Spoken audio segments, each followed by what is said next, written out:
Kendall Farnum here at India Hook United Methodist Church with some stories for today.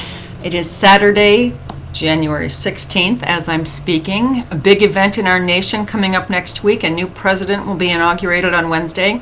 So next week we'll look for some stories about happenings in our government and happenings in Washington. Our first book for today is called Alexander and the Terrible, Horrible, No Good, Very Bad Day. And this is by an author named Judith Viorst, and she's a fairly well-known author, and she's written a number of things. I hope you enjoy this story. And sometimes all of us have a terrible, horrible, no good, very bad day, don't we? Here we go. Let's see if I can get the picture here where you can see it. There we go. I went to sleep with gum in my mouth, and now there's gum in my hair, and when I got out of bed this morning, I tripped on the skateboard, and by mistake, I dropped my sweater in the sink while the water was running, and I could tell it was going to be a terrible, horrible, no good, very bad day. At breakfast, Anthony found a Corvette Stingray car kit in his breakfast cereal box, and Nick found a junior undercover agent code ring in his breakfast cereal box. But in my breakfast cereal box, all I found was breakfast cereal. I think I'll move to Australia.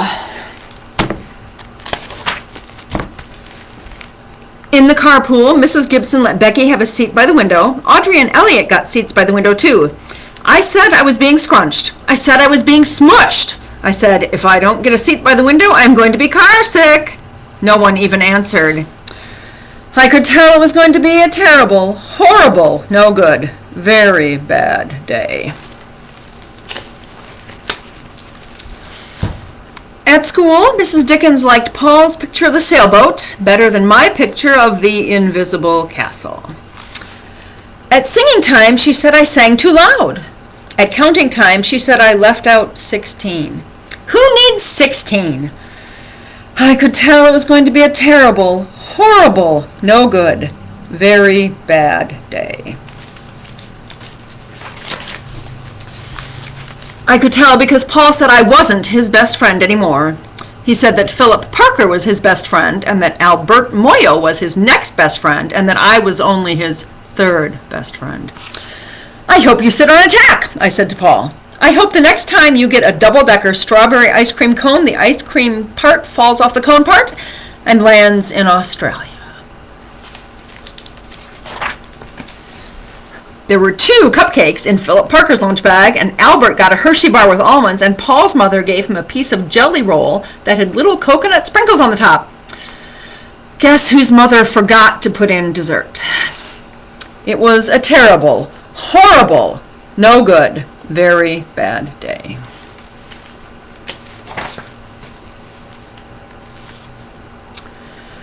That's what it was, because after school my mom took us all to the dentist, and Dr. Fields found a cavity just in me.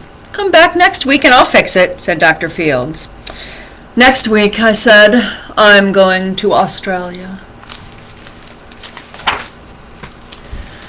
On the way downstairs, the elevator door closed on my foot, and while we're waiting for my mom to go get the car, Anthony made me fall where it was muddy, and then when I started crying because of the mud, Nick said I was a crybaby, and while I was punching Nick for saying crybaby, my mom came back with the car and scolded me for being muddy and fighting. I am having a terrible, horrible, no good, very bad day, I told everybody. No one even answered.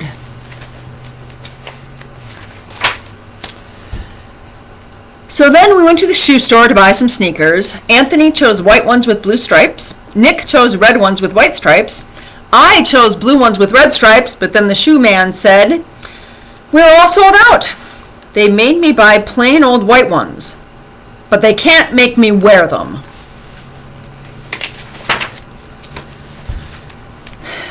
When we picked up my dad at his office, he said I couldn't play with his copying machine, but I forgot. He also said to watch out for the books on his desk, and I was careful as could be, except for my elbow. He also said don't fool around with his phone, but I think I called Australia. My dad said, please don't pick him up anymore. It was a terrible, horrible, no good, very bad day. Then there were lima beans for dinner, and I hate limas.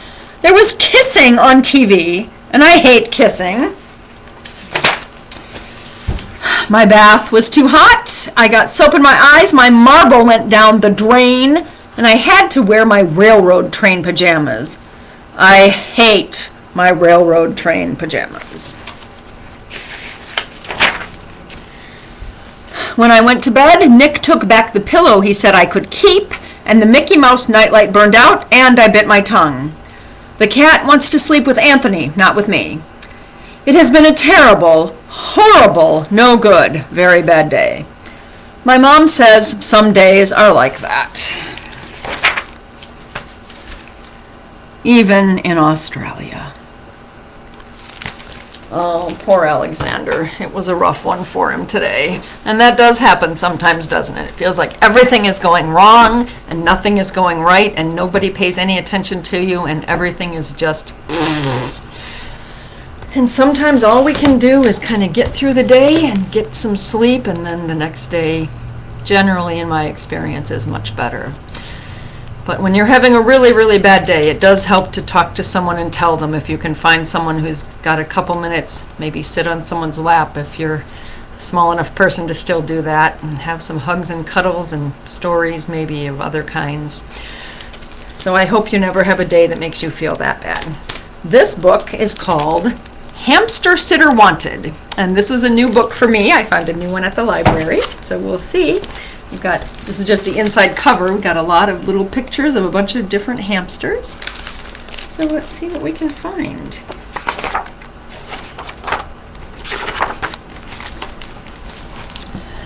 Marco and Polo climbed into their rocket. Today they were flying to Mars. 5, 4, 3, 2, surprise! Cried Fudge, Smudge, Bonkers, Conkers, Nipper, Kipper, Pinky, Stinky, Crumble, Bumble, and the rest. Oh no, it's my cousins, said Marco. Fudge handed Marco an icky, sticky note. Dear Marco, please look after your little cousins. I need some me time. Love from Aunt Fluff. P.S. Never leave them alone. That's it, said Marco. No more adventures for us. Nonsense, Polo replied. What we need is a hamster sitter. Marco and Polo made posters and leaflets, and they even put an advert in the Daily Whale. And these all say here, hamster sitter wanted, and then there's a telephone number. Mrs. Batten arrived the next morning. Don't worry, she said. I brought plenty of wool to keep the little dears busy. Thank you, Mrs. Batten, said Marco. We'll be back this evening. Let's go, whispered Polo. The two friends made a dash for the door. Skydiving was an absolute scream, but by the time they got home... Poor Mrs. Batten was totally wound up. I won't be coming back, she bleated. Marco marched the hamsters to bed.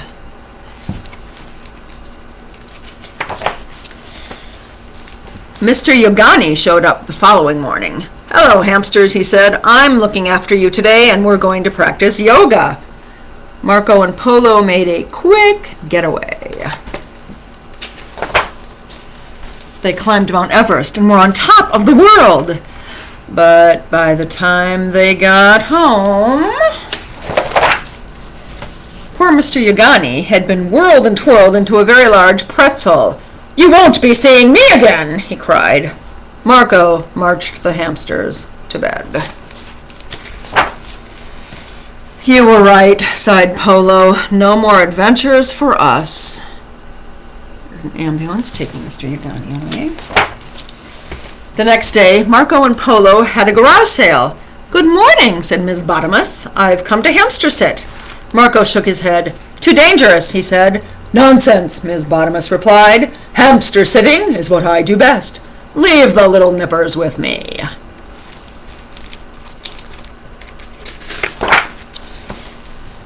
Lion dancing was a roaring success.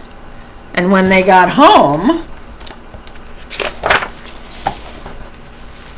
"Your hamsters have been as good as gold," said Miss Bottomus. If you see there, I believe she's sitting on all of them, which I guess makes it hard for them to get into trouble. "Our troubles are finally over," sighed Marco. "Absolutely," agreed Miss Bottomus. "No buts about it." They're all behaving very well. And that is the end of Hamster Sitter Wanted. And this book is written by and illustrated by two women who live in the United Kingdom. Over in London, the author lives in South London, and then the illustrator in Hertfordshire. So that's from some British authors. All right, our next book today is by Dr. Seuss, and this is one of my favorite books. It has several stories in it. It's called The Sneetches and Other Stories by Dr. Seuss, but we're going to start with one of the stories that is farther back. This story is called What Was I Scared Of? And here's our picture. "Well, I was walking in the night, and I saw nothing scary, for I have never been afraid of anything. Not very. Then I was deep within the woods when suddenly I spied them. I saw a pair of pale green pants with nobody inside them. I wasn't scared, but yet I stopped. What could those pants be there for? What could a pair of pants at night be standing in the air for?" And then they moved, those empty pants. They kind of started jumping. And then my heart, I must admit, it kind of started thumping. So I got out. I got out fast as I could go, sir. I wasn't scared, but pants like that, I did not care for. No, sir. After that, a week went by. Then one dark night in Greenwich, I had to do an errand there and fetch some Greenwich spinach. Well, I had fetched the spinach. I was starting back through town when those pants raced round a corner, and they almost knocked me down. I lost my Greenwich spinach, but I didn't even care. I ran for home. Believe me, I had really had a scare. Now, bicycles were never made for pale green pants to ride 'em, especially spooky pale green pants with nobody inside 'em. And the next night, I was fishing for doubt trout on Rover River when those pants came rowing toward me. Well, I started into shiver. And by now, I was so frightened that I'll tell you, but I hate to. I screamed and rowed away and lost my hook and line and bait, too.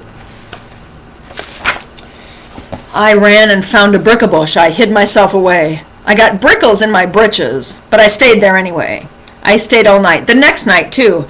I'd be there still, no doubt, but I had to do an errand, so the next night I went out.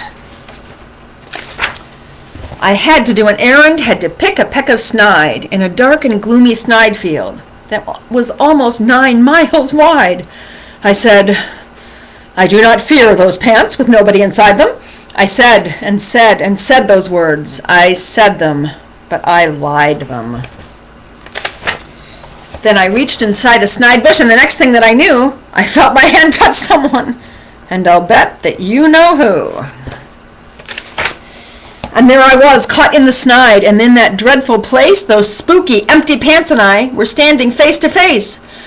I yelled for help. I screamed. I shrieked. I howled. I yowled. I cried, oh, save me from these pale green pants with nobody inside. But then a strange thing happened. Why, those pants began to cry. Those pants began to tremble. They were just as scared as I. I never heard such whimpering, and I began to see that I was just as strange to them as they were strange to me.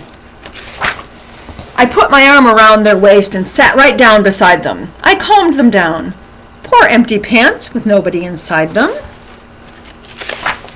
And now we meet quite often, those empty pants and I, and we never shake or tremble. We both smile and we say, hi, hi, hi. And that's the end of the story called What Was I Scared Of? Now, I like that story because it reminds us that people may look differently than us or be different in some way, but you don't need to be scared of them just because you don't know them. All right, our next little story is quite short, but this one I like a lot. I think it's very, very funny. It's called Too Many Daves. So here we are. Did I ever tell you that Mrs. McCabe had 23 sons, and she named them all Dave? Well, she did, and that wasn't a smart thing to do. You see, when she wants one and calls out, "Yoo-hoo! Come into the house, Dave," she doesn't get one. All 23 Daves of hers come on the run. This makes things quite difficult at the McCaves, as you can imagine, with so many Daves. And often she wishes that when they were born, she had named one of them Bodkin Van Horn, and one of them Hoosfoos, and one of them Snim, and one of them Hotshot, and one Sonny Jim, and one of them Shadrach, and one of them Blinky, and one of them Stuffy, and one of them Stinky, another one Putt-Putt, another one Moonface, another one Marvin O'Gravel Balloonface, and one of them Ziggy, and one Soggy Muff, one Buffalo Bill, and one Biffalo Buff, and one of them Sneepy, and one Weepy Weed, and one Paris Garters, and one Harris Tweed, and one of them Sir Michael Carmichael Zutt, and one of them Oliver Bolivar Butt, and one of them Zanzibar Buck Buck McFate. But she didn't do it, and now it's too late. I think that's very funny. All those names are quite silly, most of them. Marvin O'Gravel Balloonface would be a funny name for someone. All right, now we'll go back to the beginning here and read the Sneetches. And here's our picture with a couple of Sneetches. And they're a made-up creature for Dr. Seuss. Now, the star-belly Sneetches had bellies with stars. The plain-belly Sneetches had none upon theirs. Those stars weren't so big, they were really so small, you might think such a thing wouldn't matter at all. But because they had stars, all the star-belly Sneetches would brag, "We're the best kind of Sneetch on the beaches." With their snoots in the air, they would sniff and they'd snort, "We'll have nothing to do with a plain belly sort." And whenever they met some, when they were out walking, they'd hike right on past them without even talking. When the star-belly children went out to play ball, could a plain belly get in the game? Not at all. You only could play if your bellies had stars, and the plain-belly children had none upon theirs. When the star-belly Sneetches had Frankfurter roasts, or picnics, or parties, or marshmallow toasts, they never invited the plain-belly Sneetches. They left them out cold in the dark of the beaches. They kept them away, never let them come near. And that's how they treated them year after year. Then, one day it seems, while the plain-belly Sneetches were moping and doping alone on the beaches, just sitting there wishing their bellies had stars, a stranger zipped up in the strangest of cars. "My friends," he announced in a voice clear and keen, "my name is Sylvester McMonkey McBean, and I've heard of your troubles. I've heard you're unhappy, but I can fix that. I'm the fix-it-up chappie. I've come here to help you. I have what you need, and my prices are low, and I work at great speed, and my work is 100% guaranteed." Then quickly Sylvester McMonkey McBean put together a very peculiar machine, and he said, "You want stars like a star-belly Sneetch? My friends, you can have them for $3 each. Just pay me your money and hop right aboard." So they clambered inside, then the big machine roared, and it clonked, and it bonked, and it jerked, and it burked, and it bopped them about, but the thing really worked. When the plain-belly Sneetches popped out, they had stars. They actually did. They had stars upon theirs. Then they yelled at the ones who had stars at the start. "We're exactly like you. You can't tell us apart. We're all just the same now, you snooty old smarties, and now we can go to your Frankfurter parties." "Good grief," groaned the ones who had stars at the first. "We're still the best Sneetches, and they are the worst. But now how in the world will we know," they all frowned, "if which kind is what, or the other way round?" Then up came McBean with a very sly wink, and he said, "Things are not quite as bad as you think. So you don't know who's who, that is perfectly true. But come with me, friends. Do you know what I'll do? I'll make you again the best Sneetches on beaches, and all it will cost you is $10 eaches." "Belly stars are no longer in style," said McBean. "What you need is a trip through my star-off machine. This wondrous contraction will take off your stars, so you won't look like Sneetches who have them on theirs. And with that handy machine working very precisely, removed all the stars from their tummies quite nicely." Then, with snoots in the air, they paraded about, and they opened their beaks and they let out a shout. "We know who is who, now there isn't a doubt. The best kind of Sneetches are Sneetches without." Then, of course, those with stars all got frightfully mad. To be wearing a star now was frightfully bad. Then, of course, old Sylvester McMonkey McBean invited them into his star-off machine. Then, of course, from then on, as you probably guessed, things really got into a horrible mess. All the rest of that day, on those wild, screaming beaches, the fix-it-up chappie kept fixing up Sneetches. Off again, on again, in again, out again. Through the machines they raced, round and about again, changing their stars every minute or two. They kept paying money, they kept running through, until neither the plane nor the starbellies knew whether this one was that one, or that one was this one, or which one was what one, or what one was who. Then, when every last cent of their money was spent, the fix-it-up chappie packed up, and he went. And he laughed as he drove in his car up the beach. They never will learn. No, you can't teach a Sneetch. But McBean was quite wrong. I'm quite happy to say that the Sneetches got really quite smart on that day. The day they decided that Sneetches are Sneetches, and no kind of Sneetch is the best on the beaches. That day, all the Sneetches forgot about stars, and whether they had one or not upon theirs. So that was a tough lesson for the Sneetches. They spent all their money, then they gave it all to Sylvester McMonkey McBean to discover that the star didn't matter at all, one way or the other. And there are a lot of things like that, I think. Whether people have fancy clothes or a suntan or whatever color hair and things like that. All right, the last story in this book is called The Zacks. And then we will be done for today. One day, making tracks in the prairie of Prax, came a north-going Zacks and a south-going Zacks. And it happened that both of them came to a place where they bumped. There they stood, foot to foot, face to face.